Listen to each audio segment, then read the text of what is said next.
inclusive, conversando essa semana, já não lembro mais com quem que eu falei, que o Mário postou lá as branconetas, né? Aí eu falei assim, nossa, esses bichinhos já me deram trabalho, né? Já deve ter o quê? Uns 5 anos que eu estou penando com eles, agora está começando a dar certo. Aí eu parei assim e falei, espera aí, que eu aposentei, já está de 6 para 7. E eu já estava com isso uns 3, 4 anos antes no FOP, então mais de 10, pô. Isso agora que eu estou conseguindo acertar o passo. Eu falo, a gente tem que ser teimoso. A gente tem que insistir, persistir, se a gente quiser fazer. Né? É assim mesmo. Até você acertar a mão, ver onde é que você está falhando, alguma coisa. Às vezes é um detalhezinho bobo, mas que faz toda a diferença. Então, é isso mesmo, faz parte. E a gente vai aprendendo, a cada dia um novo aprendizado. Você falou assim, é um detalhezinho bobo que faz a diferença, então eu vou contar uma para vocês, daquela assim, a vacilada. Trocando as mensagens lá no grupo com o Minoro há um tempo atrás, o Minoro apareceu lá com um Demequim maravilhoso, chocolate. Aí eu falei assim, eu brincando com o Minoro, ô Minoro, vamos fazer esse cruzamento aí e tal, né? Aí, passa uns dias, apareceu a história dos Demequim chocolate. O Mauro passa uns dias, me liga e fala o seguinte: Ô Mário, eu achei 2 Demequins chocolate aqui. Quer dar continuidade àquela conversa que você estava tendo lá no grupo? Eu quero. Aí mandou para cá os peixes, são aqueles filhotinhos que nasceram, uns chocolates, uns albinos, uns de chocolate albino, outros de ceibum albino e tal. E quando a fêmea albina estava no ponto de desova, eu fiz a desova numa vasilha. Peguei um dos machos, espalhei o sêmen, ele produziu muito pouco. Eu falei assim: bobagem, esses peixes são novos. Vou pegar o outro também e vou colocar nessa mesma bacia, ao invés de pegar outra bacia, pegar mais um pouco de ovos da fêmea com o outro macho. Resumindo a conversa, hoje que os filhotes já estão aí com quase 3 meses, um dos machos de chocolate começou a despigmentar. E agora tem filho dos dois misturados. Então, agora, agora são 3 ou 4 anos de interrogação, sendo que se eu tivesse gasto mais 5 minutos, eu tinha, não, os filhos desses são esses aqui. Agora não, agora está lá misturado. Vamos Não, ver. é dureza. É engraçado essa história toda pelo seguinte, né? Essa bendita mutação que foi que deu origem a tudo isso, né? É um negócio muito doido. Aí, dependendo da direção e de onde ela entra, faz um estrago danado. E foi o ponto de partida para tudo isso. Tanto é que, acho que eu já comentei que o livro que eu estou escrevendo sobre a genética dos bichos, eu começo exatamente com essa primeira mutação, embora a primeira parte do livro seja voltada para a questão de morfologia. Mas como essa foi a mutação que deu início ao processo todo, eu tinha que pôr, né, como um ponto de partida. E depois, na outra parte, é que eu vou para a parte de coloração.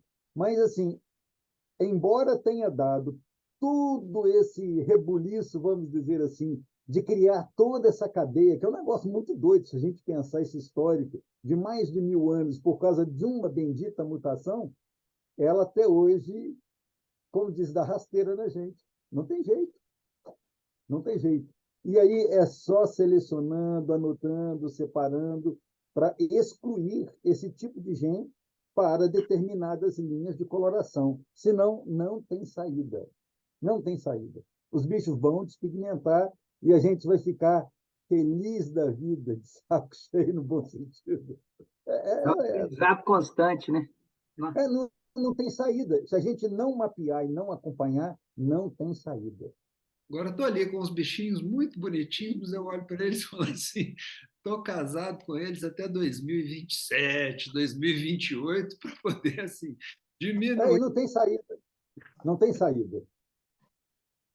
Eu estive conversando com o Ederson, né, a respeito disso, né, de às vezes faz o cruzamento assim, e isso pode resultar numa temporalidade longa, e pô, no meio do caminho te acaba desanimando, né? Mas nós estamos tentando achar a solução. Eu acho que vai ter algum bichinho para você, tá, Ederson? Embora é aquilo. Eu não garanto que não tenha gente de despigmentação, porque é uma linha nova e que veio de fora, então não sei. Mas vamos ver o que a gente consegue fazer. Paciência, Mário, paciência. Não, eu cada vez que isso está acontecendo, eu vou ficando mais animado, porque esse erro eu não cometo de novo, sabe? Eu posso cometer novos erros. Velhos Normal. erros, não, Deus me livre.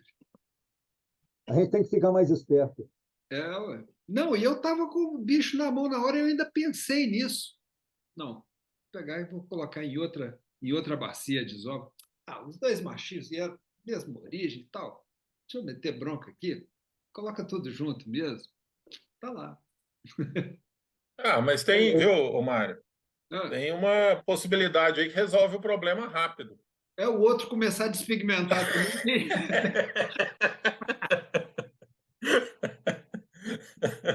Aí resolveu o problema. Resolveu o problema, você já está sabendo.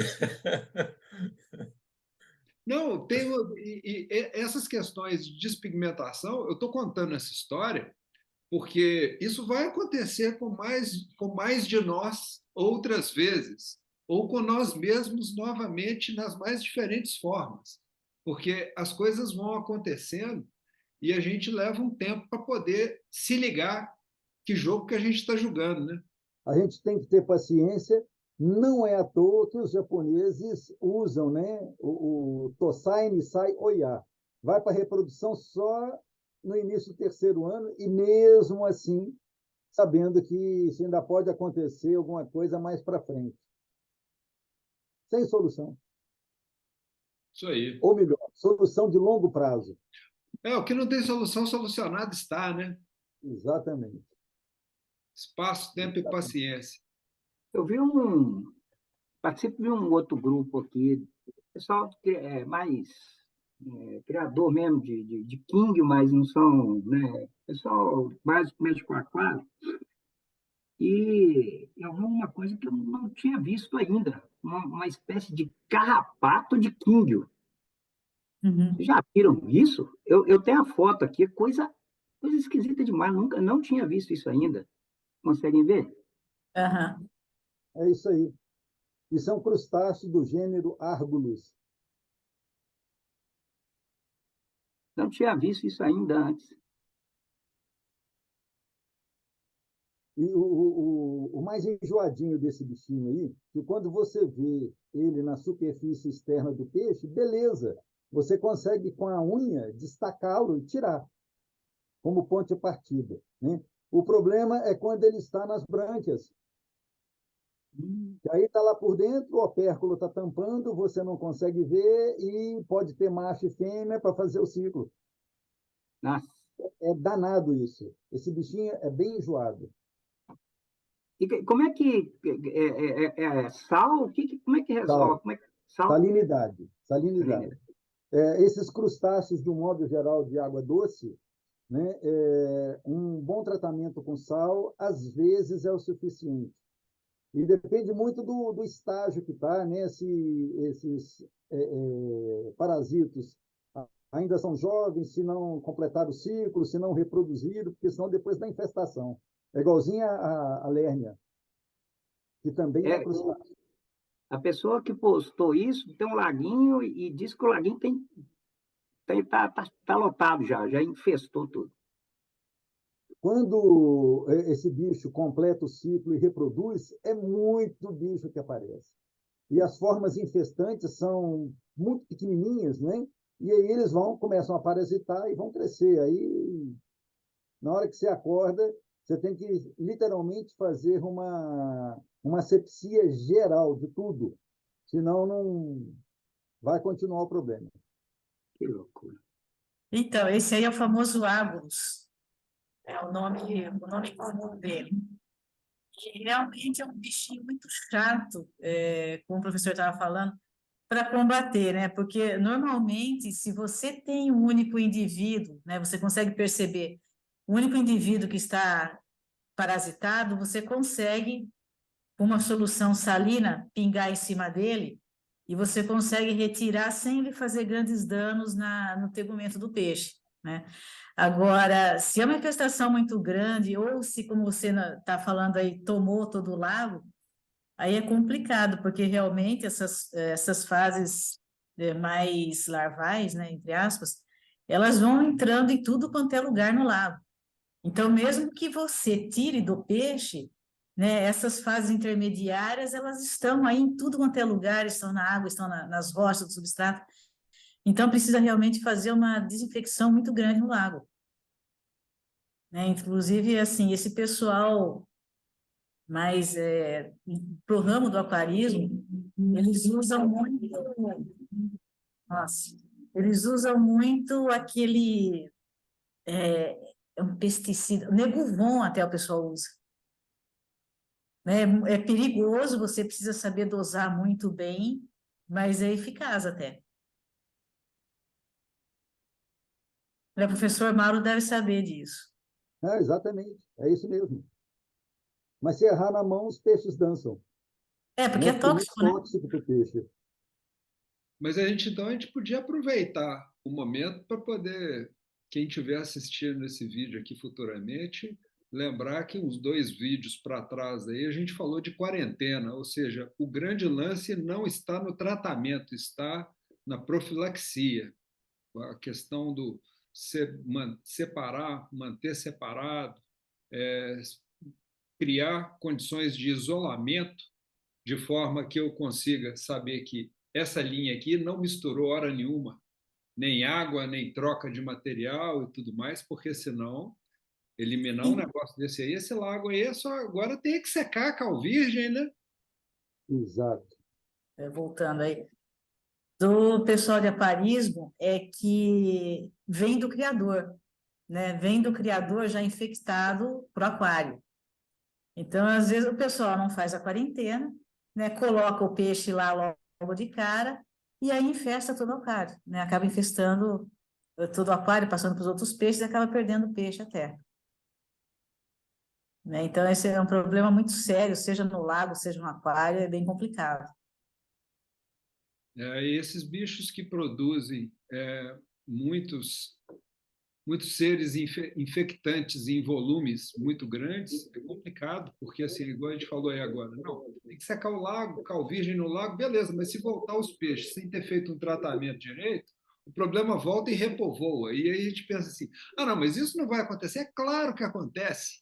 É claro que acontece. Quem já viveu problemas de instalação de doenças aí sabe que é exatamente esse é o que é o grande desafio. Não, e as plantas? Para poder conseguir fazer uma limpeza que limpe cada cantinho, que limpe tudo para poder não ficar nenhuma possibilidade de reinfestação, né? É difícil. Difícil. Desculpa. Eu estou com uma vizinha aqui, o Mauro até conhece. Ela tem um laguinho de 300 litros, né? Um laguinho pequeno, né? Dessas caixinhas na forma de 8, assim, né? Dessas é, de PVC, né? E aí tem uns 6 meses que ela estava lutando contra uns caramujinhos. Mauro até falou o nome, eu não me recordo mais. Os caramujinhos e mais uma infestação. Eu cheguei até a ir lá ver, sabe?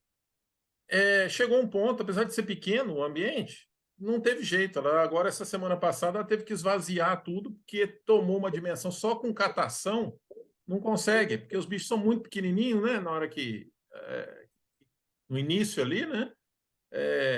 Aí eles começam a crescer, ficam aí. Chega talvez a eu cheguei a ver lá bichinho até de 1 centímetro quase. Mas os pequenininhos passa a ser impossível, né? Aí teve que esvaziar tudo, zerar tudo, começar do zero, tudo de novo. E trocar toda a água, né? O que também é um risco para os peixes que estavam lá, né? Vamos dizer assim. Mas não teve jeito, sabe? Assim, é isso. Há uma explosão, né? de crescimento de uma hora para outra de indivíduos, que é um negócio assim assustador, né?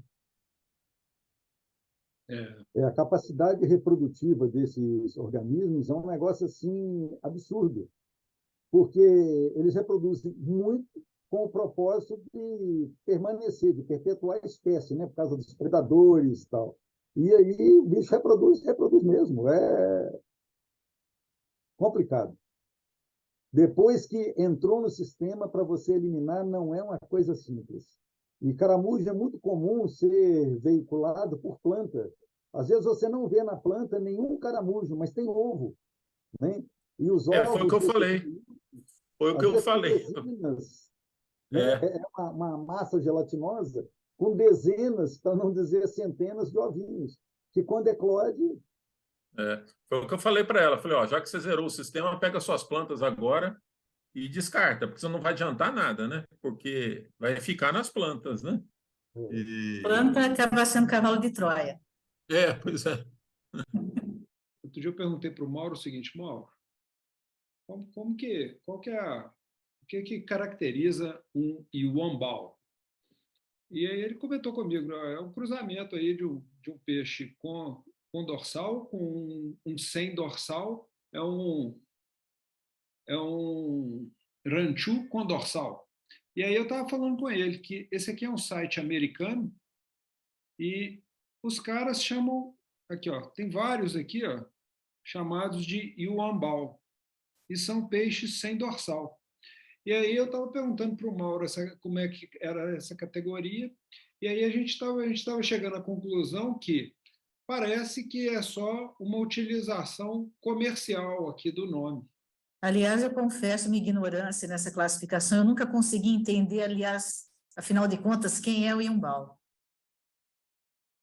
Pois é, foi por isso que eu também perguntei para ele, por isso que eu estou contando aí para vocês, porque a gente fica assim, mas eu não... Como diz mineiramente falando, né? Quando a gente estuda muito, o conhecimento trespassa, né? Porque aí você vai estudando, estudando, estudando, até que chega uma hora que você chega à conclusão que você não sabe nada. Você, pô, mas que é o tal do Iuambau? E aí a gente gera essa dúvida aí. Então, pessoal, tem um vídeo do Lei ali naquele canal Goldfish Corner que ele apresenta o Iuambau como fruto aí de um cruzamento do Rio Quim com o oranda tailandês, né? Enfim, aí eu também fiquei muito com essa dúvida aí, né, que a Rosana, que afinal de contas, o que é esse bicho, né? E como é que ele é, enfim. Quem me falou há um tempo atrás aí foi um senhor que comprou um peixe aqui num leilão, tal, que ele é chinês, e ele disse que o Iuambau está relacionado a denominação seria relacionada a um pãozinho que tem na China e tal, que tem esse formato mais redondinho, assim, então daí viria esse nome de Iuambau, né? Mas enfim, eu continuo na dúvida ainda de o que é esse bicho, né? Assim, eu não conheço o pão, né, para saber como é que é. Até fui procurar, bom, que formato tem esse pão na China, né? Mas é interessante porque é assim, na verdade, eles estão mostrando um outro peixe ali, né? Tá mais para um ranchu e tal, atribuindo essa denominação. Tá mais não é um ranchu, né? Uhum. Do que eu tenho conhecimento, do que eu já li para trás mente, como diria o Dorico Paraguaçu, né? O que caracteriza o Iuambau é exatamente um ranchuzinho no estilo tailandês, chinês, com dorsal. É isso que eu tenho conhecimento. Então, mas como lá também vão inventando nome e vão misturando tudo, né? Às vezes, por associação, uma coisa vira outra e vice-versa. No meu limitado conhecimento lá em relação aos asiáticos, o que eu sei é isso daí. Pois é, mas é legal a gente chegar nesse ponto aí também, para a gente poder saber o seguinte, que o que interessa mais é a nomenclatura, vamos chamar de clássica, das grandes classificações, né? E aí essas denominações vão encontrar essas variantes aí, esses sotaques com diferentes, que querem dizer diferentes coisas, e isso aí fica muito pequeno dentro da importância do que a gente está focando, né? A outra coisa que a gente tinha anotado para conversar um pouco era sobre, hoje é dia 4 de junho, e o Mauro tinha alertado, na verdade, há mais de um mês atrás, o Mauro tinha lembrado de estamos a 60, 70, 90 dias do início da estação de reprodução. E a alimentação viva é importante para a filhotada.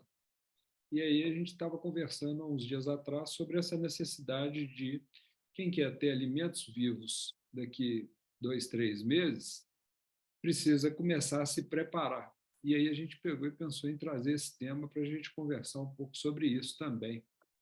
Eu teria uma sugestão para que a gente pudesse discutir sobre a nutrição dos peixes.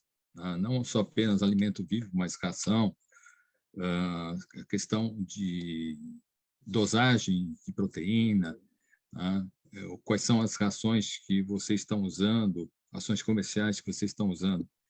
Essa parte eu tenho várias dúvidas. Eu testei algumas rações e eu gostaria de conversar com vocês sobre esse assunto, não hoje, mas inclusive gostaria de me preparar para conversar com vocês. Mas eu acho que essa parte nutricional, com ração, seria algo interessante para conversar, já preparando, naturalmente, os peixes, para a reprodução. Então, em que fase, o que seria interessante a cada fase, qual tipo de alimento. Eu iria propor isso para uma próxima reunião.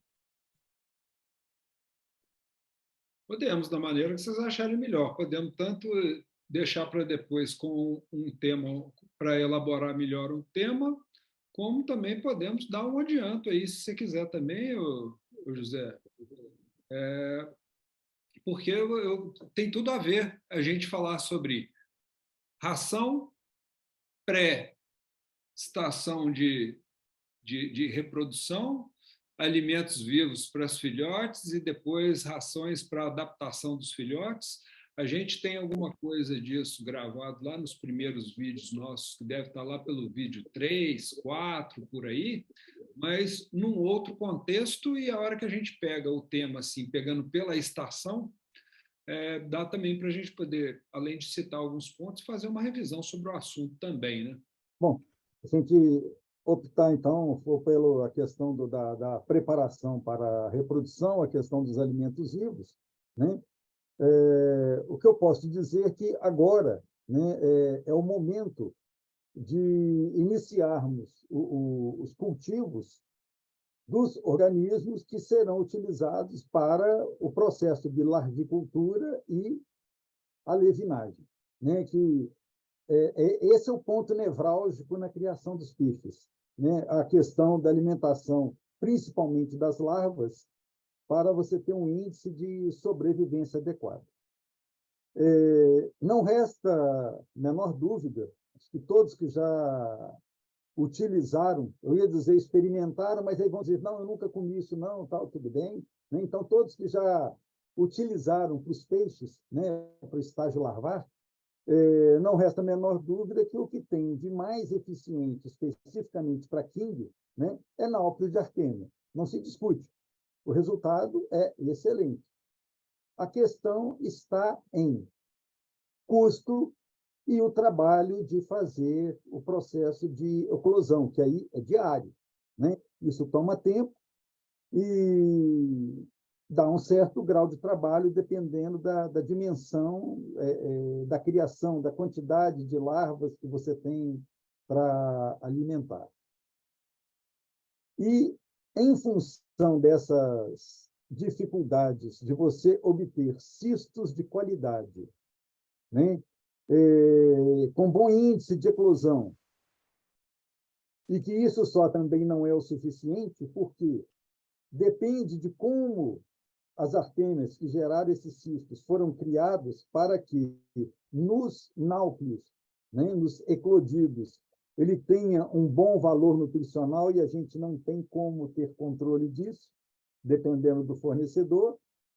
você tem, na realidade, uma... Você está dando um tiro no escuro, vamos dizer assim. Pode ser que seja tudo lindo e maravilhoso, que você tenha um cisto de altíssima qualidade, com boa eclosão e com bom valor nutricional, mas pode ser que não. Como eu penei muito com isso, e a cada dia que passa, a demanda de cistos de artêmia só vem aumentando, porque as pisciculturas estão ampliando, a demanda é maior, e o custo vai ficando proibitivo, dependendo do dimensionamento de quem cria. Eu, nesse andar da carruagem, comecei a pensar em alternativas. E uma alternativa que eu encontrei e que eu vejo que é tão boa quanto, né, os náufragos de artêmia são os rotíferos de água salobra, os braquionos plicátilis. E, na época, quando eu comecei a estudar isso, as informações que tinha em relação a esses organismos, uma exigência de temperatura, assim, como vários outros organismos, que a produção ideal é temperatura, e é tudo temperatura em termos tropicais, eu falar, pô, aqui no meu contexto vai ficar difícil. Mas, como acho que tudo na vida a gente deve experimentar para ver que resultado que tem, eu resolvi fazer um sisteminha com os braquiones de água salobra. E, para minha surpresa, eles se adaptaram muito bem. Eu não sei se foi ao longo do tempo sendo feita uma seleção de uma cepa mais adaptada a condições de água mais fria, mas nós estamos aqui praticamente inverno e os bichos estão lá a todo vapor, sem problema nenhum. Tanto é que na temporada passada eu praticamente não usei mais eclosão de cisto de artêmia para tratar dos peixes, só rotífero, né? Eu montei um sisteminha que são de 3.800 litros, são 3 caixas de 1.000 litros, nós já divulgamos isso em outros vídeos, e acoplado ainda a essas caixas tem 4 bombonas de 200 litros, e a água circula de uma bombona, de uma caixa d'água, elas estão num nível descendente. Então, a bomba pega na caixa mais baixa, joga na bombona que está mais alta, que passa para a segunda bombona, que passa para outra caixa d'água, que passa para outra caixa d'água, que passa para a bombona e volta para a primeira caixa. E a produção está muito boa, apesar da temperatura. E aqui está fazendo frio. Essa madrugada, por exemplo, foram 9 graus, a temperatura externa. E os rotíferos estão lá como se nada tivesse acontecendo. E ainda aconteceu um fato pitoresco, porque eu coloquei uns buques nessas caixas d'água para evitar que desse larva de pernilongo, né, de mosquito. E na primeira caixa surgiu, não sei de onde, né, uma alga marrom avermelhada, que a coloração da caixa d'água o tempo inteiro está assim, está quase um chocolate, né, quase a cor que nós gostamos dos peixes, e isso passou a alimentar os rotíferos direto, porque a alimentação que eu faço dos rotíferos é com espirulina. Como agora eu não estou na fase de produção de rotífero, porque não está tendo demanda, a circulação só com essa água, com essa alga, está mantendo a cultura numa boa. Eu cheguei até a mandar para você, Mário, um tempinho atrás, que a gente tinha conversado, um videozinho mostrando a densidade de população na caixa. Não sei se está aí fácil de ver, não sei se você lembra disso, se localiza aí para mostrar para a turma. Já localizei. Eu vi uma imagem no momento que estava batendo o sol assim de lado na caixa e está aquela nuvem de rotífero. É uma verdadeira nuvem. Nada.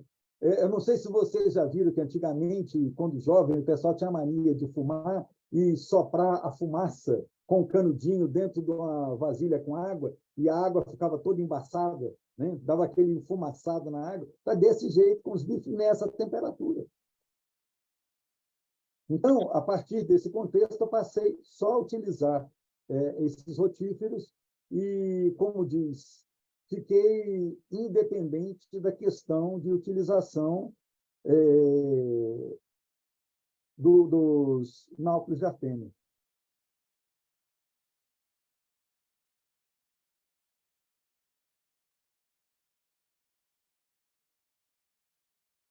Toda essa poeira que está aí é rotífero. Eu não sei se está com nitidez legal para vocês verem. Caramba, é muito, hein? É muito rotífero. Todos esses pontinhos pequenininhos aí são rotíferos. Eu tenho um outro vídeo aqui, Mauro, que vai dar para a gente ver também, quer ver? Ô, Mauro, rotífero é crustáceo? Não, rotífero é rotífero.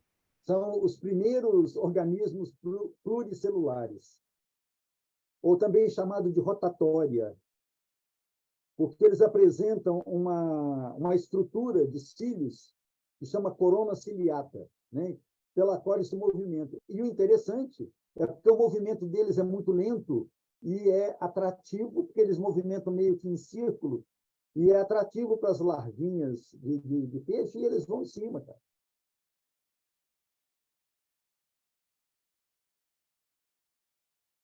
Eu sei que, para mim, a solução que funcionou foi isso daí.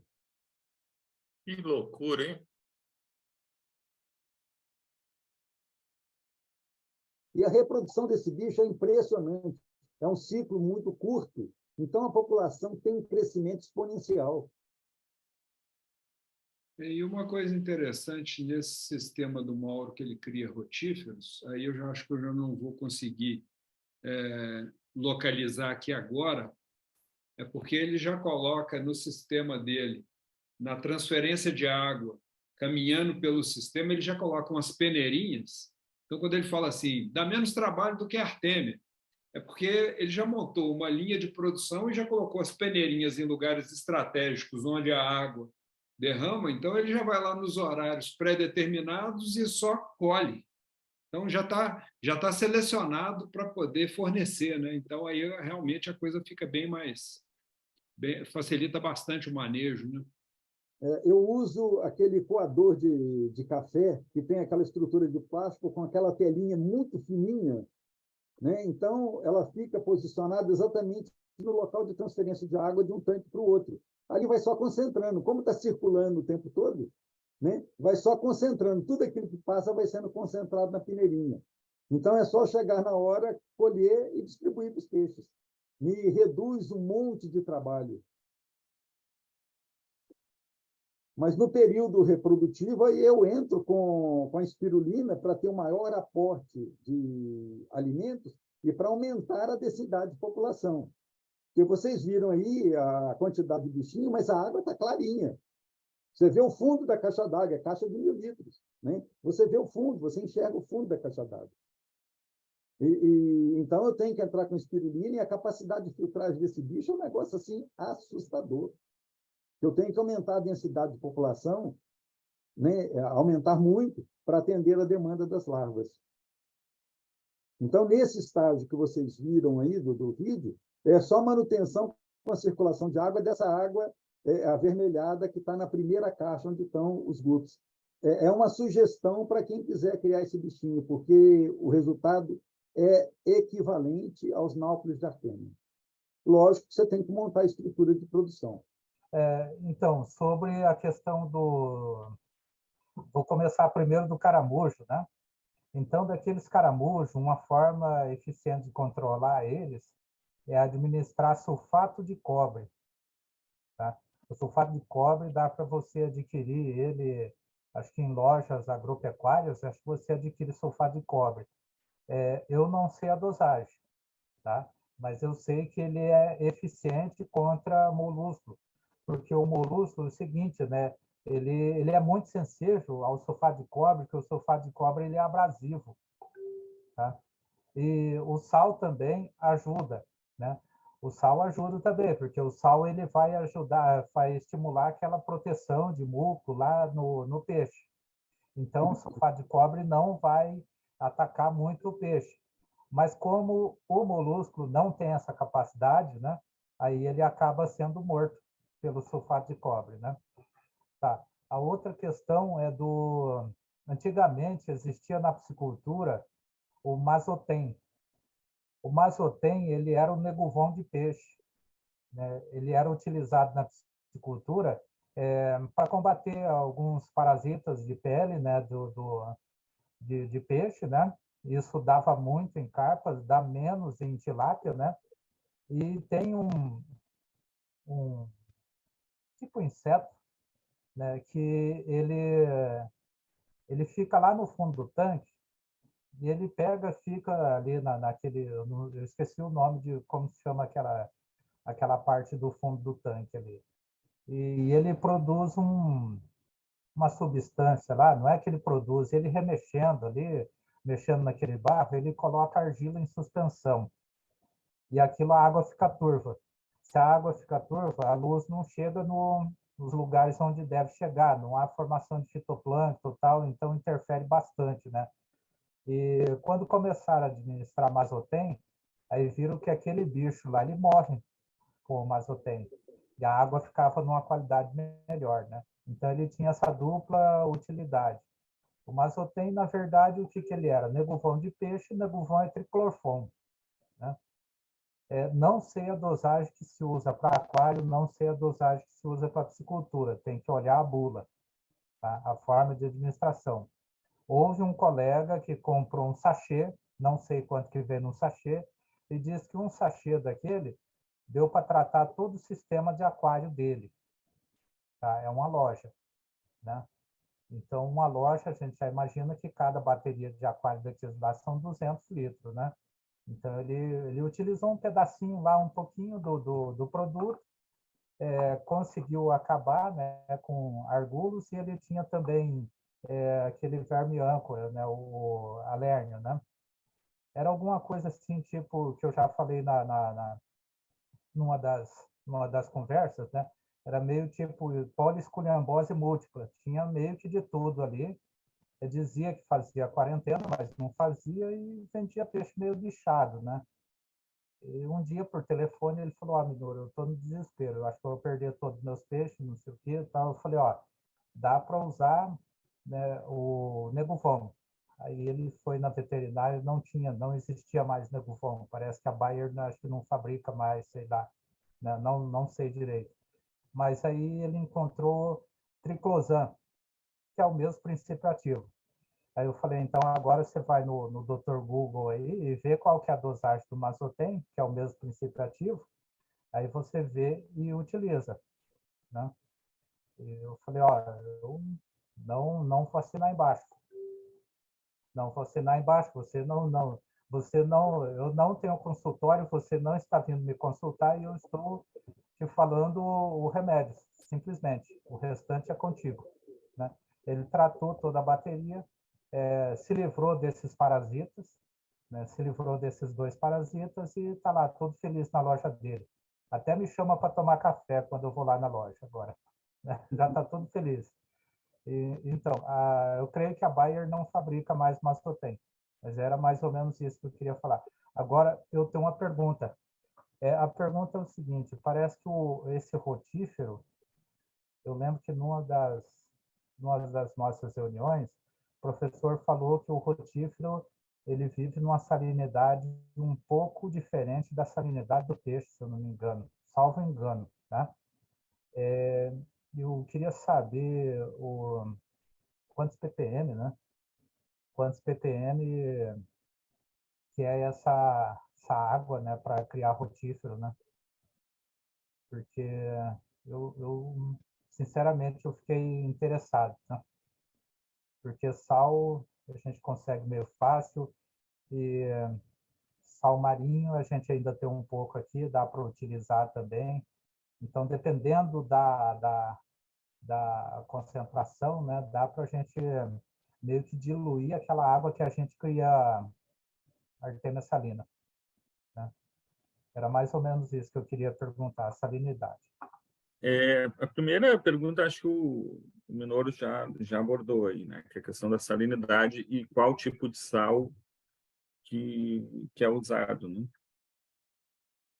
E a outra que eu fiquei que gerou uma certa dúvida, na verdade são 3 perguntas, né? Essa da Não, salinidade, você falou que eram tal. 2, agora você já está aumentando, já está Já abusando. estou inflacionando aqui. E a outra é a questão do tamanho desse bicho, assim, né? Porque, por exemplo, a Daphne é bom, é legal e tudo, mas assim, dá a partir de um determinado tamanho do peixe, né? Quando é larvinha, ele não consegue pegar. Por isso o náufrago, né? E essa questão do tamanho do peixe, a outra questão é em relação ao manejo mesmo, que eu fiquei na dúvida, principalmente nessa questão da coleta e tal, porque senão acaba gerando algum tipo de alga, como fica em espaço aberto, né? Se não tem problema de, né, surgimento de algas aí que possam estar entupindo o sistema, enfim. O Minoro já fez a primeira pergunta, a salinidade. O Ederson também já fez algumas perguntas, uma pergunta que eu ia fazer para você, o tamanho, tá? Mas eu gostaria de saber, o volume que você tem é 3.000 litros. E qual é a vazão? Perdão? 3.800. São 3.000. 3 caixas de 1.000 e 4 bombonas de 200 cada. Tá. E por qual motivo você faz a circulação? Há necessidade da circulação da água? Há necessidade de uma movimentação dessa água? Essa é a questão. Não, a movimentação aí é para manter uma estrutura mais homogênea e me facilitar a coleta. Se o Mário encontrar o vídeo lá dos pontos de coleta, isso vai ficar mais claro. Então, mais alguma pergunta ou era só isso daí? Para eu começar a responder. A vazão, professor. Qual a vazão Ok. média que o senhor usa? Senhor é só no céu. Não vou ter que te chamar de senhor também, e nós vamos ficar numa situação difícil. Questão é o seguinte, vamos começar do começo. Tamanho do bichinho. Ele é um pouco menor do que o náufrago de Artêmia. Então, para as larvas de quingue, não tem erro. Não tem erro, é excelente. E, inclusive, existem tamanhos diferentes em cepas diferentes. Já foram selecionados cepas que têm uns bem menorzinhos, que alguns tipos de peixe, as larvas têm a boca tão pequena que não consegue predar os rotíferos braquionos de tamanho maior. Se vocês entrarem na net e colocar braquiones plicátilis, vocês vão achar trocentos artigos sobre isso. Tem trocentos, tem muito. O bicho já é muito estudado. E o curioso, vou ter que, para não perder o costume de professor, contar um pouquinho da história, da origem, de como isso começou a ser usado. Segundo a literatura que eu tive acesso e que eu pude ler, a origem da utilização desse rotífero se deu no Japão. Em uma dada piscicultura, no período lá reprodutivo e as larvinhas sendo produzidas, começou uma mortandade de larva dos peixes e que eles não detectavam o que era.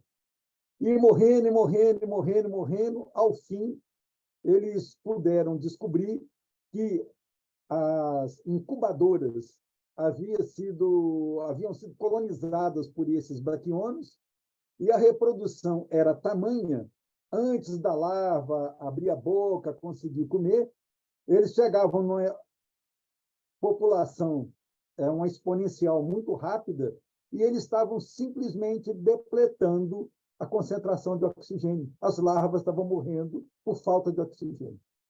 Aí foram estudar e tal, e descobriram que era um excelente alimento para os peixes. Aquele famoso acaso que de início deu errado e depois, com o controle, funcionou maravilhosamente bem. Bom, então, o início da utilização desses bichinhos, do que eu tenho conhecimento histórico, foi nessas condições. Então, ele é pequeno, menor do que os náufragos de Artêmia, eles movimentam de forma meio circular, que é extremamente atrativo para a larva, fica fácil de predar, e a salinidade Esse bicho é de água salobra. Eles normalmente são encontrados em desembocadura dos rios nos oceanos. Embora eles aguentem uma faixa de salinidade ampla, quase a salinidade do mar, ou quase água doce, né? Desde que passe por processo de adaptação, a literatura traz, e foi o que eu constatei também, que o melhor índice de reprodução é intermediário entre água doce e água do mar. Então, ele fica ali pela metade, que dá um melhor índice reprodutivo deles. Porque fora, nos dois extremos, eles já têm que trabalhar, né, fisiologicamente para se sustentar. Então, o melhor é a salinidade intermediária. São excelentes filtradores. Com esta salinidade, praticamente a gente não tem desenvolvimento de algas no geral, aquelas algas filamentosas elas não ocorrem. O que se forma muito, e isso as minhas caixas d'água são todas assim, forma aquele revestimento meio... parece estofamento de sofá, né, nas paredes, e que, inclusive, quando tem baixa fonte de alimento para eles vão todos para a parede e parece que ficam ali raspando, igualzinho a artêmia faz quando está faltando alimento em suspensão. Então, manter essa camada, né, de proteção, que parece um veludo, para eles é bastante positivo. E eu imagino que possa ter uma série de organismos que interfiram nesse processo. E o mais curioso aqui em casa, que esse processo se deu, quando eu montei essa estrutura, era para a artêmia. Houve uma contaminação com eles e que ficou melhor do que a artêmia. Aqueles trecos que acontecem na vida da gente, que a gente observando, vê o resultado, você redireciona. Porque chega o inverno aqui, a artêmia desaparece, elas não sobrevivem. E eles estão numa boa, né? Eu tenho a impressão que, devido ao ciclo dele muito curto, à medida que vai havendo essas mudanças de temperatura, a capacidade de seleção na população daqueles mais adaptados é muito grande. Então, sobe, desce a temperatura e eles estão lá assim, numa boa. E alimentação, como eu falei, de tempos em tempos eu tenho que completar água em função de evaporação. E, geralmente, essa água que eu coloco para repor a evaporação é água verde dos tanques de King, que já vai rico em algas e eles já vão filtrando tudo, né? Então, eu acompanho, eu tenho lá uns densímetros que ficam nas caixas para poder manter a densidade adequada para eles, sempre reponho com água de King mesmo, e não tem mais trabalho, está lá automaticamente funcionando. E o resultado para os peixinhos é muito bom. Você tem que ter a produção de quantidade para atender a demanda das larvas. Como eles são um pouquinho menores do que os náufragos de artêmia, tem que ter uma produção maior, né, uma quantidade maior para atender a demanda. E, para vocês terem ideia, quingiozinho, assim, com 1 centímetro, 1,5 centímetros, continua predando os rotíferos, sem problema nenhum. Aí, dali, para você passar para a Daphnia, né, é tranquilo, porque os alevinos já estão com tamanho adequado e abertura de boca para comer os filhotinhos de Daphnia, que a Daphnia é grande para eles, né?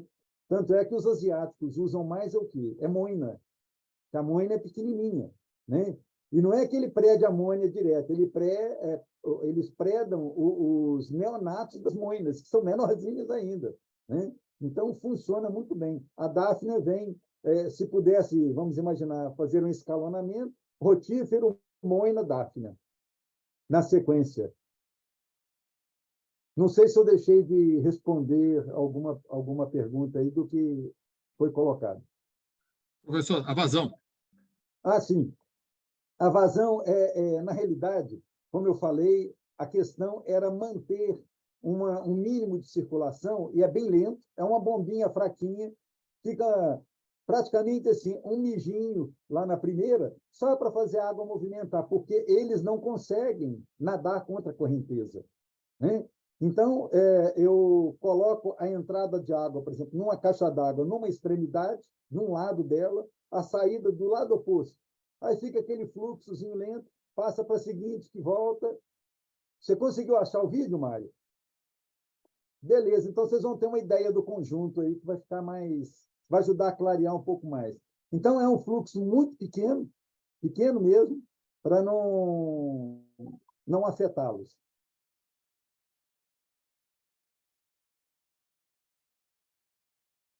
Essa primeira caixa aí é a caixa onde está passando essa tubulação, que vai no sentido esquerdo e vai lá na bombona. É uma bombinha submersa, fazendo um jorrinho lá na primeira bombona, passa para a segunda, da segunda bombona vem para outra caixa d'água. Aí está ali concentrando no coador. O ponto de coleta aqui.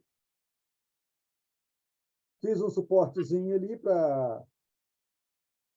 Aí fica um período ali filtrando, é só chegar, tirar e virar para uma vasilha. Aí vai para outra caixa d'água, a água pega lá da esquerda, vai para a direita, que tem outro ponto de coleta. Depois passa para as bombonas e volta para a primeira caixa.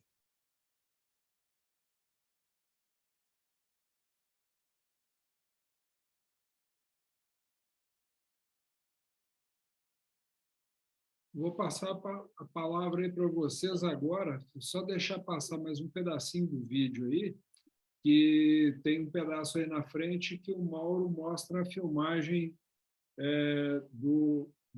da retirada dos rotíferos dos filtros. A gente vai adaptando, procurando adequar a nossa realidade. Na realidade, eu faço meus esqueminhas aqui, né?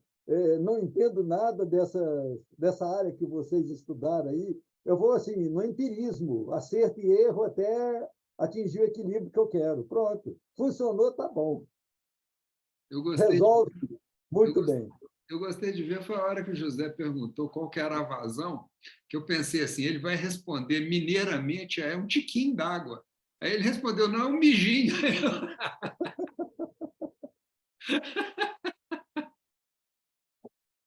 Está vendo que o fluxo é bem pequeno aí, ó.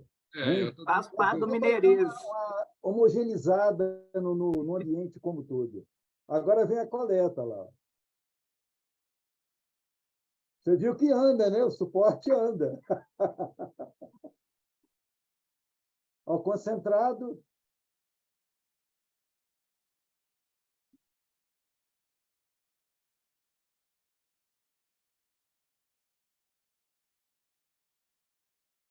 Um pequeno esguincho, usando tecnologia digital.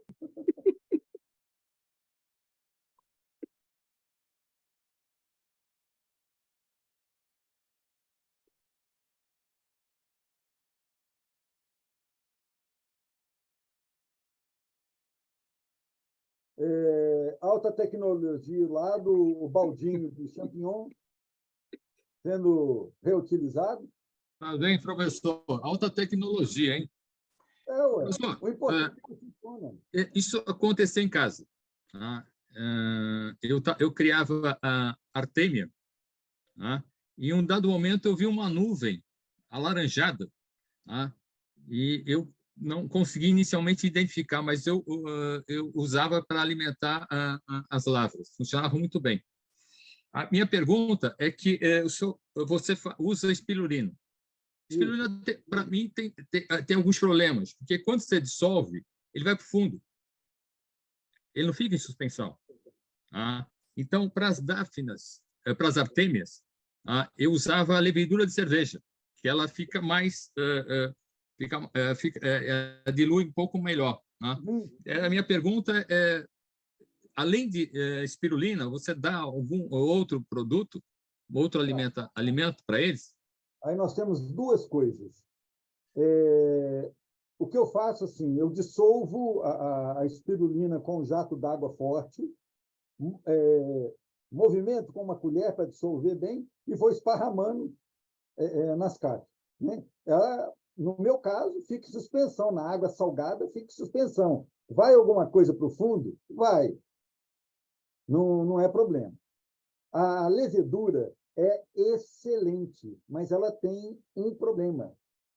Ela é deficiente nos ômegas da vida, que é essencial para o peixe. Tanto é que nas pisciculturas, por ser mais barato, eles utilizam para produção massal as leveduras e depois, 24, 48 horas antes de levar para os peixes, eles entram com as algas. Se existe espirulina, que na realidade não é uma alga, é uma cianobactéria, mas que tem a mesma função, ou a água verde lá, os tipos de algas que são produzidos, né, em concentração, para que esses organismos, tanto a artêmia quanto os rotíferos, filtrem essas algas em suspensão e concentrem os ômegas, porque esse é o ponto essencial para os peixes. Se você utilizar, tanto nos rotíferos quanto nas artêmias, somente a levedura, vai faltar os ômegas, os peixinhos não vão para frente, vão ficar subnutridos. Ok? É o que se chama de enriquecimento, né? Hoje, né, atualidade, a espirulina, você compra 1 quilo de espirulina, está na faixa de R$70, R$60, dependendo até com frete grátis, né? Então, eu praticamente não uso levedura. Porque a levedura ainda vou ter que manter na geladeira, comprar aqueles maiores e tal, e a espirulina vem sequinha, muito mais prático e está funcionando muito bem. A questão do sal. O mais simples é comprar aquele sal para gado, que é um sal bruto, que não é só cloreto de sódio, ele é a mistura salina da água do mar, que é coletada e moída, né? E que funciona maravilhosamente bem, porque tem as misturas dos sais todos ali. Eu uso isso, sal para gado, você compra saco, acho que é de 25 quilos, né? E é bem barato, porque você comprar sal para aquários de água salgada custa uma grana, né? O sal puro ali, equilibradinho, é muito caro. E esse sal para gado funciona maravilhosamente bem. Eu estou pensando, inclusive, em ampliar e fazer mais um sistema. E mais uma coisinha, mais um detalhe. Vocês viram que na hora da filmagem tem uma sombra meio ondulada. É aquelas telhas plásticas transparentes, porque se chover, vai transbordar, vai me alterar a salinidade e tal. Então, tem uma cobertura, um telhadinho improvisado lá daquelas telhas transparentes, para não ter problema de muita alteração de salinidade. É bem simples. Então, sobre o filtro lá, não tem nenhuma adaptação, né? É só aquele filtro mesmo, né? É o original que compra lá na lojinha lá, digamos, né? Isso, é filtro de café. Filtro de café, não é que chega assim, pega a armação do filtro e cola ali por dentro aquele tecido de cortina. Não, aquela tela que vem no filtro, ela retém os rotíferos bem, conserva bem, não tem problema com a salinidade, já tem mais de ano que eu uso esses filtrozinhos lá, sem problema nenhum. Você compra direto isso. Só que é aquele filtro que tem aquela estrutura de plástico com aquela telinha fininha, né? É tipo tela para coleta de plâncton, né? Daquelas redes de plâncton, aquele tipo de telinha que vem ali. Eu até enviei agora para o grupo aí um arquivo em PDF, que é um trabalho feito lá na Federal do Ceará, exatamente tratando dos rotíferos aí, a cultura. Foi feito um experimento e vai exatamente e teria que ser assim, né? De encontro a isso que o Mauro comentou com relação à salinidade, sabe? Como eles são de água, vamos dizer assim, região deltaica, né? Água meio salobra ali no limite doce salgada, né? Vamos dizer assim. Se eu bem me recordo, eu li isso já faz um certo tempo, mas ele fez o experimento, acho que com 10, 20 e 30 gramas por litro, né? de sal, né? A água do mar, acho que, se não me engano, é 35 a 40, dependendo da região, mas em torno de 35 gramas por litro, por aí. E parece que o resultado melhor que ele obteve lá foi com 10 gramas por litro, né? Ou seja, a de salinidade do experimento dele é a salinidade mais baixa, né? Que ele teve, ou seja, água salobra, né? Então, eu acho que pode ser, tem que dar uma analisada com mais calma nesse trabalho aí, mas assim, eu acho que é um parâmetro legal, né? Eu não sei quanto que o Mauro coloca, propriamente dito, mas assim, eu acredito que deve ser em torno disso aí. Exatamente, oscila entre 10 e 15, aproximadamente. Porque à medida que você vai consumindo, você não está consumindo sal também, né? Então, de tempos em tempos, eu tenho que repor um pouquinho de sal. Então, eu mantenho entre 10 e 15. Eu tenho aqueles densímetrozinhos de aquário, né, que fica ali, tipo aqueles antigos termômetros que ficavam boiando, né? Eu acompanho naquilo ali, é meio aproximado, porque aquilo é meio grosseiro, não é de precisão, e não precisa de uma precisão maior. Então, funciona maravilhosamente bem. Maravilha, eu vou colocar aqui para a gente poder dar uma olhadinha aqui, ó, num vídeo, vendo o rotífero no microscópio aí. Isso. E mostrando ali os cílios ali da boca ali, da captura de alimento, né?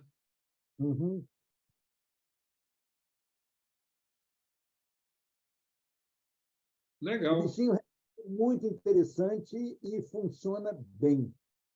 E se a gente pensar em fazer um investimento, né, para produção e ficar livre do custo contínuo de cisto de artêmia, para mim funcionou. Tanto é que eu já venho pensando em dobrar o sistema. Tá? Ô, Mauro, eu queria te perguntar sobre... E aquele rotífero de água doce? Você arrumou a muda, aquilo foi para frente?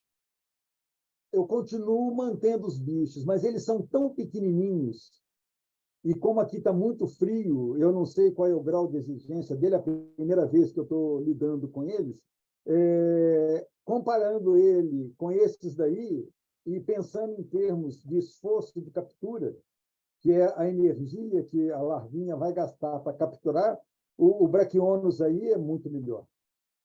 Era uma tentativa interessante, mas eu não tinha experiência nenhuma com ele, e ele é muito pequenininho. Ele vai ser muito interessante para peixes, assim, para larvinhas de colisa, que são muito pequenas, né? A boca é muito pequena, mas para o quingo, acho que, como diz, não bate. Na realidade, minha experiência com rotífero de água doce não foi, assim, não deu nenhum bom resultado até o momento. Eu já fiz algumas coletas, sem me preocupar muito com a identificação, porque também não sei identificar esses bichos, mas não consegui nada com a produtividade igual do Brachionos plicatis. E observa que o outro é Brachionos também, é do mesmo gênero. Tá? Na realidade, tem trocentos gêneros, trocentas espécies. A gente não é dessa área específica, não tem informação nessa área de línino, né? A gente fica mais de curioso, de sapo, e experimentando aqui e ali na tentativa de acerto e erro. E com o Brachionos plicatis, olha, resolveu a minha situação. Eu vou colocar esse trabalho aí, esse TCC da Universidade do Ceará aí, que o Hermínio compartilhou, vai estar aqui na descrição do vídeo. Em casa, eu produzo braconeta, dáfna, magna e moina. Né? E a produção que eu faço é usando a água dos tanques, dos quínguios. Então, vou projetar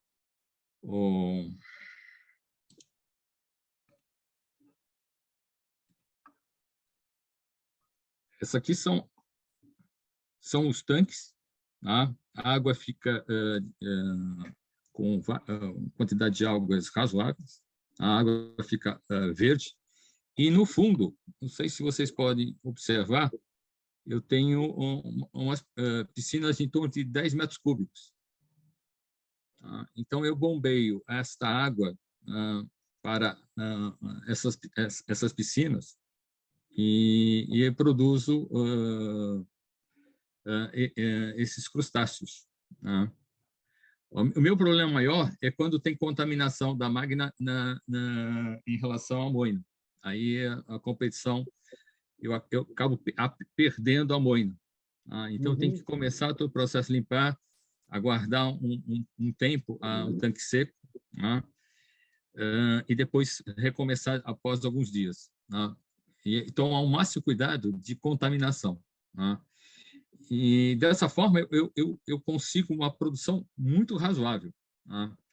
A minha dificuldade, eu acho que o professor Mauro pode me esclarecer, é que quando eu uso a braconeta adulta para peixes maiores, eu não observo um ganho efetivo de vigor, né?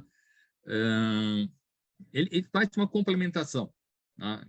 É importante, mas o poder nutricional da braconeta adulta, eu não observei. Eu ministrava isso para a carabandeira. Eu tinha 2 grupos, um com braconeta e outro sem braconeta. E eu não vi grandes modificações, grandes ganhos, né, com relação ao desenvolvimento do acarabandeira com braconeta. E, professor, o senhor tem alguma informação sobre o poder nutricional dessa braconeta já adulta, né, em relação ao desenvolvimento dos animais? O que eu tenho conhecimento, do que eu já li, alguns autores apresentam que a composição nas branconetas tem um teor, inclusive, em termos de valor nutricional, maior do que a artêmia. Mas aí que vem a sutileza. Como esses organismos têm um ciclo reprodutivo muito intenso, a mobilização que esses organismos fazem de nutrientes para produzir cisto, a impressão que eu tenho é que os adultos em plena reprodução, o valor nutricional deles é um pouco menor em função dessa mobilização energética, né? O energético que eu falo aí é no sentido mais amplo dos nutrientes todos, para a produção de cisto, porque é muito intenso, e aí o valor nutricional tende a cair. Quando elas estão novinhas, ainda não entraram no período reprodutivo, o valor nutricional delas é muito maior, correto? Então, nesse sentido, como o foco delas é a sobrevivência, produção de ovos, que aquilo vira uma maquininha de produção de cisto. Dependendo da condição de temperatura, as branconetas fazem postura a cada 3 dias, cara. É um negócio muito doido. Tem espécie, por exemplo, como a branquinela tailandensis, que é questão de pouco mais de 24 horas, ela tem cada um ciclo de postura, que o bicho foi programado para a sobrevivência, perpetuação da espécie. Então, nesse sentido, né, esses organismos, esses crustáceos, de um modo geral, eles têm um teor aquoso no corpo muito alto, como é a Daphne, inclusive. Então, tem que ter uma quantidade muito grande para que exerça esse papel nutricional mais eficiente. É isso que eu tenho conhecimento. Qual é a temperatura que você cria suas branconetas? Como é que é ao longo do ano? Qual a temperatura? A temperatura ambiente, né, professor? Quando chega no inverno, a braconeta reduz, praticamente ela desaparece. É o momento de sifonar o fundo, cada uma vez por mês eu sifono o fundo, seco a braconeta e estoco em vidro. E ao longo do tempo eu vou usando esse estoque de ovos. Então, chega o mês em Campinas, a partir de maio, quando a temperatura mínima ela atinge... O problema não é a média, o problema é a mínima. Então, quando em casa chega em torno de 11 graus, 12 graus a mínima, elas praticamente desaparecem, e eu começo um ciclo novo a partir de setembro.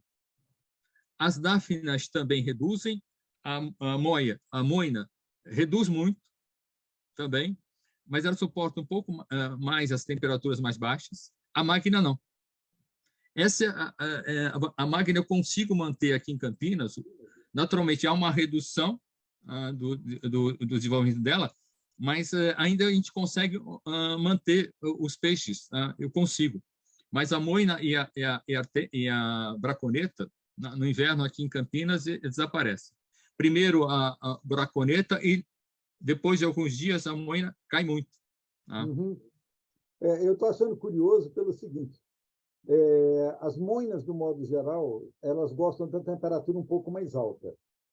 A Daphnia, né? Você está dizendo que a Daphnia magna foi identificado que é essa espécie mesmo? Então, eu não identifiquei. O Humberto que passou para mim. Sim. Eu preciso falar com ele. Sim. Eu tenho que eu mando para você para dar uma olhadinha. Eu não identifiquei. O Humberto foi em casa e aí foi o meu problema, porque só tinha moina, eu não tinha magna. E nós colocamos numa caixa separada, mas infelizmente é muito difícil da gente ter a questão da contaminação. Hoje a gente está com um pouco mais de cuidado, mas contaminou todos os meus tanques, e as moinas desapareceram. Porque, na realidade, é o seguinte: eu tenho uma espécie de Daphnia, que é uma Daphnia da Argentina. Ela reproduz absurdamente no inverno. Ok? Você falou de eu identificar, eu não sei identificar isso, não. A identificação desses bichos é um negócio, requer um certo grau de especialização, de leitura, né? Porque isso é feito em medidas de antenas, de segmento de antena, de espículas. Eu não tenho formação nessa área. Eu perguntei a questão da Daphnia magna porque eu já vi 2 outros comentários de outros amigos dizendo que no inverno está produzindo muito. E a Daphnia magna não é aqui do hemisfério sul, ela é do hemisfério norte. Então, muito provavelmente mais adaptada à temperatura mais baixa, como é o caso dessa Daphnia que eu tenho, que é lá da Argentina, que aguenta o inverno mais rigoroso, correto? E isso, se for Daphnia, porque, na realidade, existem trocentos cladóceros com diferentes gêneros e com diferentes espécies. Como a gente não entende do bordado, a gente olha, é tudo pulga d'água. Então, é Daphnia, que é o que a gente tem mais proximidade, correto? A gente pode tentar levar para algum especialista para identificar, porque eu também não sei fazer isso, não. Não é minha praia. O meu interesse é o seguinte: o bicho adaptou bem aqui, está reproduzindo bem, vamos mandar ver. Essa é a minha posição. Mas o curioso que eu queria apresentar, eu não sei se é porque ao longo desses anos, o mesmo que aconteceu em relação aos rotíferos, vem acontecendo em relação às branconetas.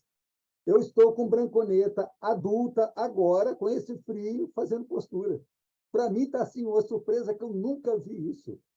Geralmente, nesse período, com essa temperatura, já morreu tudo.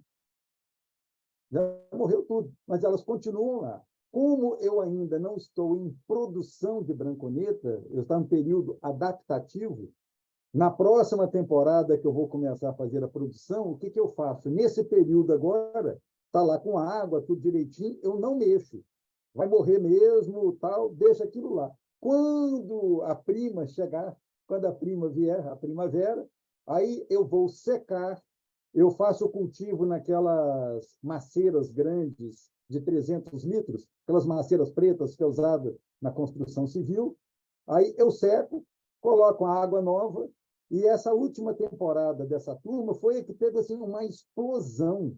Eu acho que também assim, eu fui gradativamente selecionando, aumentando a população, teve maior produção de cisto, e que realmente me surpreendeu. Fiquei feliz da vida. Falei, pô, agora estou acertando a mão. Mas tem anos que eu vim quebrando a cabeça com isso, porque aqui esfria muito, né? E é isso. A gente tem que ir experimentando, acerto e erro, hora dá certo, hora dá errado, mas nós vamos persistindo. A gente não pode desistir, né? Que acho que isso que é mais importante.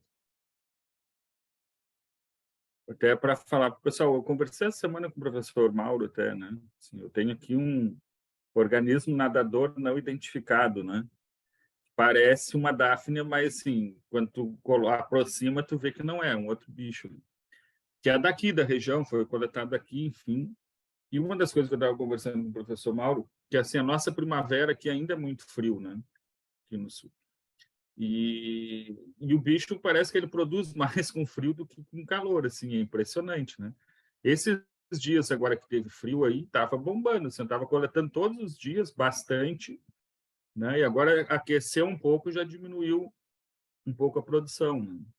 Então pode ser uma alternativa aí também, se o pessoal quiser, eu posso tentar enviar, enfim, depois para às vezes para uma desova que fica retardada, alguma coisa assim, que entra no, né? Eu tenho ainda assim as últimas desovas aqui da temporada, ainda tem peixinhos aí que estão com 1, 2 centímetros, 3 centímetros, né? Então pode ser uma alternativa aí para alimentação.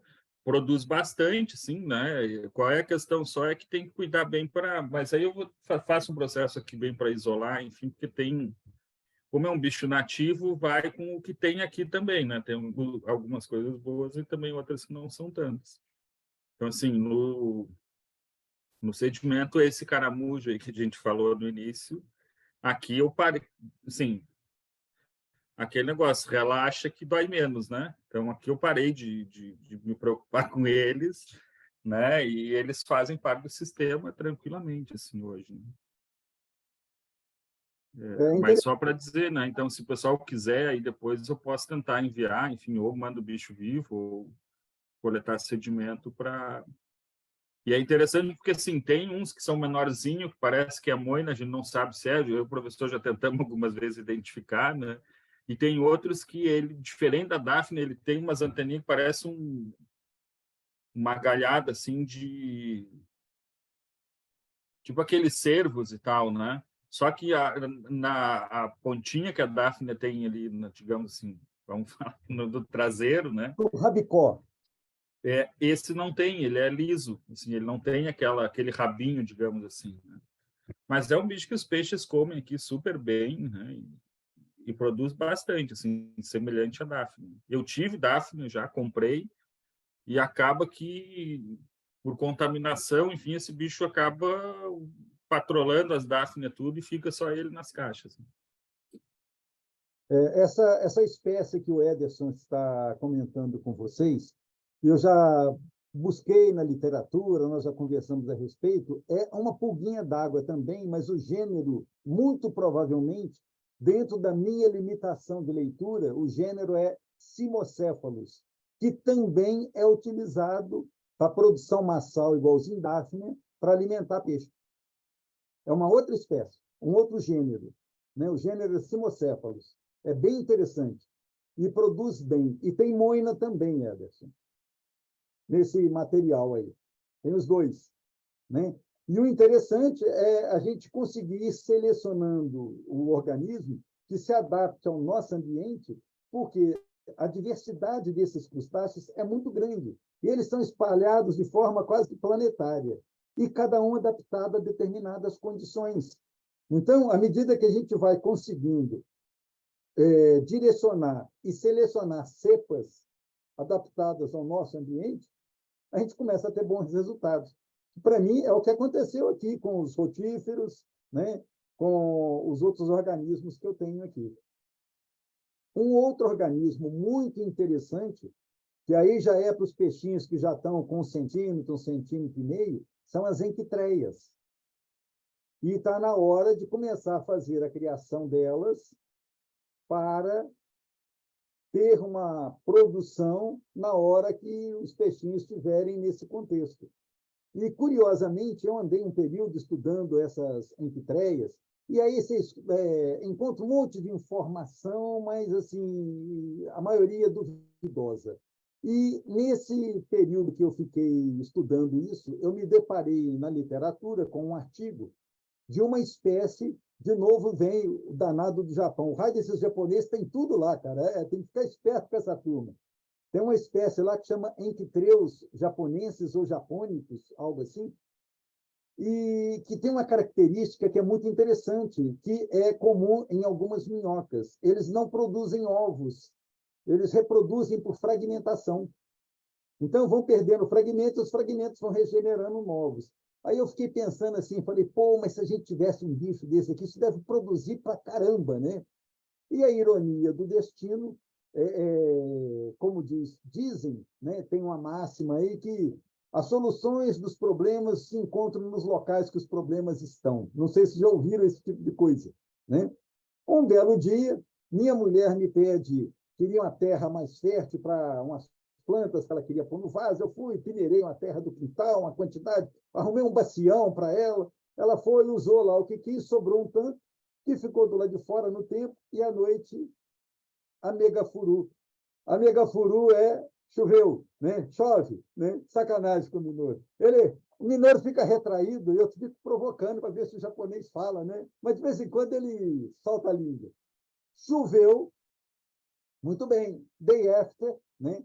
Eu cheguei, olhei a bacia e falei, pô, vou jogar essa água fora aqui antes que dê larva de mosquito. Quando eu olhei, que é isso? Umas minhoquinhas brancas na superfície da terra, né? Na coluna, estava a coluna de água, mas na superfície as minhoquinhas brancas. Eu olhei e falei, pô, isso aí que treia. Caracas, que treia é essa? Né? Retirei o excesso de água, peguei aquela terra, drenei o máximo que pude e comecei a pôr comida. Eu tenho no meu quintal uma equitreia que reproduz por fragmentação. Olha que coisa de doido, pô. Uma coisa maluca. E que está adaptada às condições climáticas daqui. Eu já tinha comprado uma equitreia que veio daqui, outra que veio de lá, e não ia para frente por causa dessa oscilação térmica. Tenho no meu quintal uma danada da equitreia. E que eu estou começando os cultivos dela agora, preparando para a próxima temporada. Vou fazer umas imagens depois, numa outra reunião, eu mando para vocês. É um alimento muito bom, né? Proteína, minhoca é 70% de proteína em matéria seca, musculatura, né? De alto valor biológico, um excelente alimento para os filhotinhos. O Emerson pediu para compartilhar aí meu sistema de criação. Não é meu sistema não é de criação de artêmias, não, viu, Emerson? É só de eclosão de ovos. Então, o que a gente faz é isso aqui, ó. É uma garrafa de 5 litros com uma torneirinha de filtro embaixo para facilitar a retirada.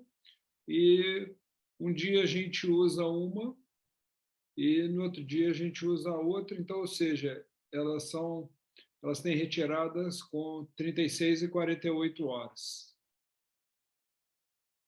E, assim, atende aí uma quantidade razoável de peixes que comem. O Mário, não querendo incomodar, mas incomodando, você poderia, se tiver aí de fácil acesso ou para frente, mostrar os sistemas que a Leia desenvolveu para a produção de equitreia, porque ela conseguiu um resultado muito bom, melhor do que o meu, né? E que é um negócio interessante que o pessoal pode caminhar, né? Ser mais um elemento para a alimentação dos bichinhos. A Leia fez um trabalho fantástico em relação a isso. Que eu, como disse, tiro o chapéu. Oi, Mário. Não só, tu falou, retira com 36 e 48 horas. Sim. Esse é o tempo de eclosão. As artêmias, elas têm algumas artêmias que começam a eclodir até com menos que 36 horas. Mas tem uma leva que vai atrasar um pouco. Então, o que a gente faz aqui é o seguinte, todo dia a artêmia é trocada entre 10 e 11 horas da manhã. Então, na hora que troca, essa aqui foi trocada no dia dessa foto, porque ela está mais clara. Então, na parte da tarde, dá para poder tirar um pouco dessa aqui, aí é 36 horas, e na parte da manhã do dia seguinte, que ela vai ser trocada, aí é 48 horas, é quando sai o final. E aí isso aí aumenta bastante o aproveitamento delas. E uma coisa que de vez em quando alguém me pergunta, mas vocês não usam luz para atrair as artêmias? Não, porque a gente vai dar a água toda. O que a gente vai fazer é parar a aeração no que vai ser usado, só para flutuar as cascas dos ovos. No restante, a água toda vai ser dada para os peixes. junto com as artêmias. Não, a gente não faz aqui. Tem gente que separa, igual o Mauro mostrou ali o coador de café, né? Tem gente que separa os náuplios para poder não jogar água salgada nos aquários. A gente quer jogar um pouco de resíduo de sal nos aquários, não tem problema nenhum. Então, até Essa eu acho... salinidade não atrapalha os bichos, até pelo contrário, ajuda. No meu caso, é que eu não quero ficar retirando água lá dos tanques dos rotíferos, senão eu tenho que ficar repondo sal toda hora, né? Para os peixes é positivo. Não, então, acho que é importante até falar isso, porque tem aquelas receitas de bolo, né? Que tu, não, bota uma lâmpada aqui, não sei o que e tal, e começa a retirar com, sei lá, acho que tem dizer que falam em 24 a 30 horas, né, de eclosão. Eu nunca usei lâmpada aqui, assim, né? E elas eclodem normalmente. Tem nada a ver uma coisa com a outra, o bicho está dentro da casca, não? Que é dentro do cisto ali, né? Não, mas a questão da luz que eles usam não é para aumentar, acho que não é para aumentar a eclosão, não, é para melhorar a captura, para concentrar, para Mas, captura. então, é que se tu procurar no YouTube, a mensagem que passa é que tem que ter a lâmpada para eclosão, assim, em muitos vídeos, né? É. E essa questão, por exemplo, assim, dos que retardam, o ano passado eu tirava uma vez só a artêmia, né? Aí, a partir do ano passado, dessa última temporada, agora eu comecei, tiro a primeira e depois eu ponho, digamos, para bater de novo o que sobrou ali, aquela parte de cima de casca, né? Cara, no outro dia dá uma outra leva, e eu me dei conta de quanto cisto eu estava botando fora, né? O valor que o cisto é.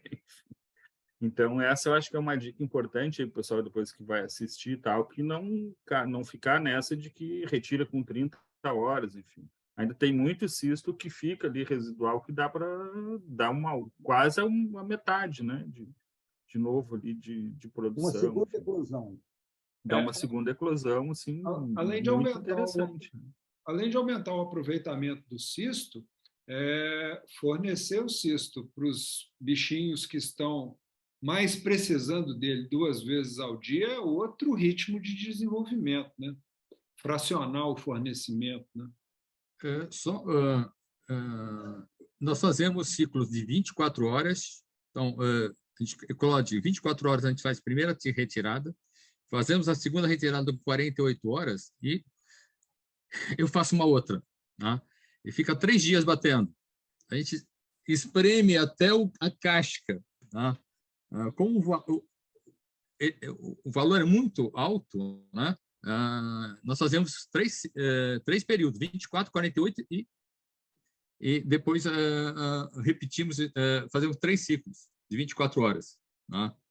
72 e horas. Dependendo das condições, às vezes a gente erra um pouquinho a salinidade relacionada à temperatura. Você tem uma eclosão, provavelmente no verão, aqui em Campinas, maior eclosão acontece em torno de 24 horas e menor 48. Agora, temperaturas mais baixas, nós temos uma pequena eclosão 24, mas a maior acontece em 48. E aí eu ainda deixo mais um período. Tá? Então, nós temos, eu tenho algumas garrafas. Tá? O Mário tem só 3. Eu chego a ter uma coleção de mais de 8, tá? Porque a gente vai tirando, e, às vezes, se for possível dar uma espremida na casca, a gente vai espremer também a casca. É importante chamar a atenção desses bichinhos o seguinte: o fator primordial para a eclosão é temperatura.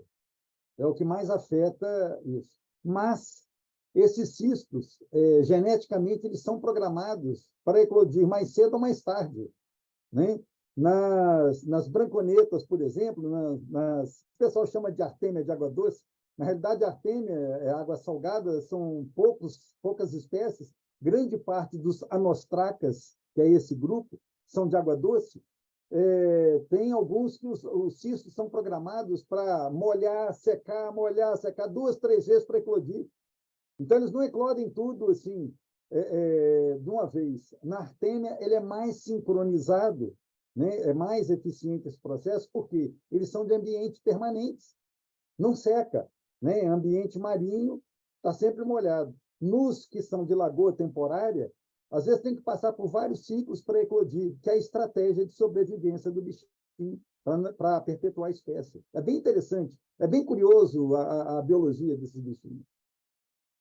Bom, como a gente vai voltar nesse assunto, tanto dos alimentos vivos quanto dos alimentos secos também, vamos aproveitar esses 8 últimos minutos aí para a gente poder combinar a questão do campeonato virtual. Aquele dia que eu coloquei lá no grupo, eu tinha batido um papo com o Mauro também, e a gente tem alguns objetivos aí com essa iniciativa. O primeiro deles é um objetivo de integração, pessoas que estão em pontos aí que impossibilitam de participar de uma exposição, ter possibilidade de participar de um evento, pelo menos aí no meio do ano, e a gente dá uma revisada nos critérios e processos de julgamento e manter isso aí ativo. Então, esses aí que foram os objetivos principais de fazer a proposta lá. Passo a palavra se alguém quiser fazer algum comentário, e se não, para a gente poder já planejar assim, como que a gente poderia fazer em termos de períodos, datas. Uma outra coisa que eu tive pensando que a gente precisa também imaginar é o seguinte: quem vão ser os juízes? Somos nós mesmos que já viemos treinando isso há algum tempo. Então, eu pensei da gente limitar o número de peixes para cada um enviar, para a gente não gerar um volume enorme de peixes e a gente não dar conta de entregar o que a gente se propõe. E aí, dessa maneira, a gente forçaríamos nós mesmos, primeiramente, num critério de seleção mais apertado. E passo a palavra aí para vocês. Isso aí foi o que eu pensei até então. E conversei com o Mauro um pouco. E, Mário, eu acho que legal, assim, pensando já na questão prática, assim, né? Não vou nem entrar no mérito, porque eu já fiquei pilhado com a ideia, porque eu acho que tem essa possibilidade de envolver gente que não é criador, né? Aquaristas, enfim, sim, dar essa dimensão. E só uma questão que eu acho que a gente precisa delinear direitinho, como é que faz, assim, para daqui a pouco não entrar um monte de peixe sem raça definida, enfim, né? O pessoal mandar um monte mandar aquele peixinho que gosta lá como se para participar, né? E não ficar. Então, eu acho que teria que pensar assim um critério de aceitação, digamos assim. Não sei se, né? A Rosana já reagiu aqui, deve ter vivido isso bem, né? Assim, como é que a gente faz para garantir a participação, mas também ter um pouco né, de um critério assim para aceitação no evento, além da questão também de, eu acho que, limitar o número de peixes, né? Aí eu não sei também, assim, uma questão que teria que ver, talvez se a gente pensasse algum valor de entrada, assim como é na exposição presencial, então, eu acho que é importante divulgar e integrar, enfim, mas tem que ter, para a gente daqui a pouco entrar 300 peixes e desses 300, 150 não ter condição. Estou pintando um cenário ruim aqui, assim, demais, né? Mas para a gente evitar que isso aconteça. Tentar evitar, né? Então, Mário, com relação a esse lance aí, né, que o Ederson mencionou, né, de acabar acolhendo peixe que não se encaixa em nenhum padrão e tal, os candidatos mandavam vídeos dos peixes, né, side view, top view também, e a gente examinava o peixe para ver se ele realmente se encaixava em algum padrão. Os peixes que não se encaixavam, a gente não aceitava, né? Não era inscrição aceita. Justamente por causa desse lance de não ficar qualquer peixe e justamente de limitar o número, né? Não ficar um número muito grande. Então, na época, era assim que era feito. Já existe uma quantidade de raças do Carassius auratus definidas e com características, vamos dizer, por falta de uma palavra melhor, bonitas. Por causa disso, se tornaram raças. Mas tem também o caráter que a gente vem se propondo aqui, que é, digamos, pedagógico, né? Assim, de educar, enfim, também, né? No sentido de nós também nos educarmos, né? No sentido de entender as raças, compreender, aprender, né? A seleção, enfim. Mas é importante, assim, a gente reafirmar o lance de garantir o processo seletivo, né? E valorizar isso, assim. E valorizar, inclusive, também, que eu acho que aí tem uma questão importante, é aquela pessoa que entra num leilão, às vezes, e paga R$ 500, R$ 600, né? Às vezes até, já teve caso de mais de R$ 1.000 por um peixe de raça, né? Então, acho que... E também pessoas que compram peixes de raça baratinho, pessoa que sabe ir na loja, identificar as características, enfim. Então, acho que é esse aspecto que a gente precisa buscar, assim, né, com esse processo da exposição, enfim, né, garantir, elevar a régua no que se refere à seleção dos químicos no Brasil. Acho que, assim, eu sempre penso isso, bom, a gente precisa ir subindo essa régua, né, para garantir a qualidade, assim, que é o que faz, por exemplo, eu conversar com o professor uma hora semana, tu tira uma desova de 1.000 peixes, sobra 4 no final, né? Assim, se a gente for, né, fazer a seleção, 4, 5, 6, né? Então, esses 4, 5, 6, eles têm um trabalho todo que foi feito aí, né? Assim como próprios produtores de king, enfim, que fazem um processo de seleção aí, né? Para vender kings, né, de boa qualidade, como foi, vou citar aqui o Sakai, enfim, outros, né? Então, a gente buscar esse processo de subir a régua no que se refere aos kings de raça, né? A gente precisa acostumar o povo a subir a régua, a ser mais seletivo, né, nas características que determinam as raças que são geneticamente mais puras, né? Fazer uma primeira rodada, e isso aí vai nos possibilitar também já fazer uma caracterização em termos de faixa etária, né? A minha pergunta é 3 por raça, 3 por idade ou 3 geral?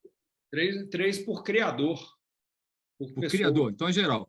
Porque Isso. a gente tem que fazer a classificação também por idade, de 1 ano, de 2 anos e mais de 2 anos. Uhum. E isso faz uma diferença enorme. Você vai competir... O que eu sempre gosto é trabalho. Então, o trabalho de um peixe de 1 ano, quando ele atinge uma excepcionalidade, tamanho, forma, de 2 anos e mais, porque às vezes você tem um peixe que o desenvolvimento dele ocorre depois do 2º ano, que ele fica exuberante, mas no começo ele não apresenta tantas características. Então, acredito que seria interessante a gente fazer uma classificação 1 ano, 2 anos e mais de 3 anos. Tosai, Nisai e Oiá. Exato. É isso aí que eu comentei, que vai ser possível a gente já fazer as 3 faixas etárias aí para as inscrições.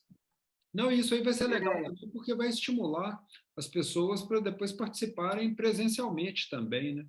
Nem todas as pessoas que eu acredito que vão participar, que a gente abrir, conhecem muito bem a classificação, as raças, né? Até mesmo a própria idade do peixe. Nesses casos, a gente vai ter sei lá, um apoio para a pessoa poder se inscrever, porque vai ter gente que vai inscrever o peixe, não sabe nem que peixe que é. Acho que é bonito, eu acredito que vai ter essa situação. E aí, como é que ficaria isso na hora de fazer a ficha lá? O cara vai ter que identificar primeiro? Como é que seria isso? Com certeza, com certeza. O que a gente pode fazer, nós não temos uma estrutura que todo mundo trabalha, então nós não temos uma estrutura para poder estar atendendo dúvidas desse tipo. O que nós temos é todo um trabalho de julgamento por raças gravados no YouTube, e quem tiver com dúvida tem que dar uma consultada, tem que ler um pouco, tem que gastar um tempinho. É o TBC, que tem um amigo meu que fala que é TBC, é o tempo de bunda na cadeira.